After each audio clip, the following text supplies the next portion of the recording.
You know how you Westerners, you always wail and whinge about immigrants, about foreigners coming into your countries, and now that it's a big thing in the election campaign, the presidential campaign, complaining about foreigners coming into your countries and some of them committing crimes inside your borders.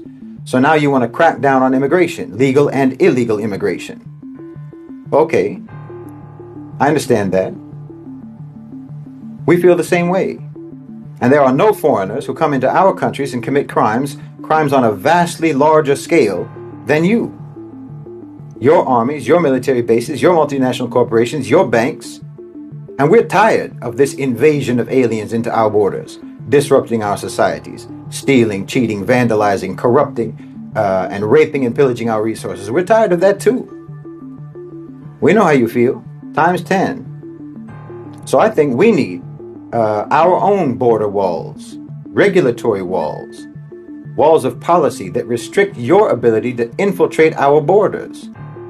And you know, whoever is in our countries now and stealing and exploiting and abusing our people and our resources, whatever company, whatever military, and whatever intelligence agency that may be, they need to be deported.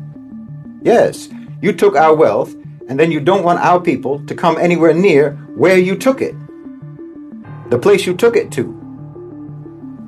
You don't want the people to be reunited with their things. That's why you hate immigration from the global south. You don't want the people to be reunited with the wealth that you stole from them. And we know who you mean when you rant about immigration. You don't mean some flood of intra-Western immigration. You don't mean white immigration or European immigration. You mean people from the countries that you robbed. You don't want your victims anywhere near you. Well, okay, we don't want our victimizers anywhere near us. So you need to go back to your countries.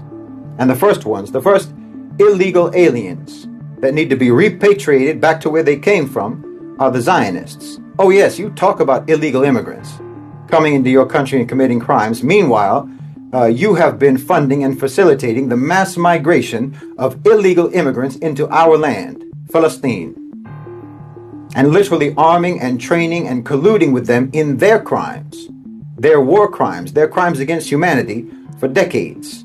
We're not talking about street crime. We're not talking about shoplifting. And then the rest of your criminal aliens in our lands have to go. Unless, of course, they learn to assimilate with our values. They need to assimilate with our values, with our culture, with our laws, with our customs, and with our morals. If you want to be in our lands, then you have to assimilate. Does that sound familiar? And you have to contribute to our countries. Does that sound familiar? Not parasitically leech off of us to enrich your home countries, which is what you do. Oh, we are resetting the terms of our relationship with you. And it's about time. All of the elements of your economies that rely upon our subjugation, upon our exploitation, and upon our deindustrialization, and upon violation of our sovereignty, corruption of our political systems, debt, slavery, and on and on and on, all of the elements of your economy that depend on that evil, well, you're going to have to figure out some other way to survive. And that's a you problem.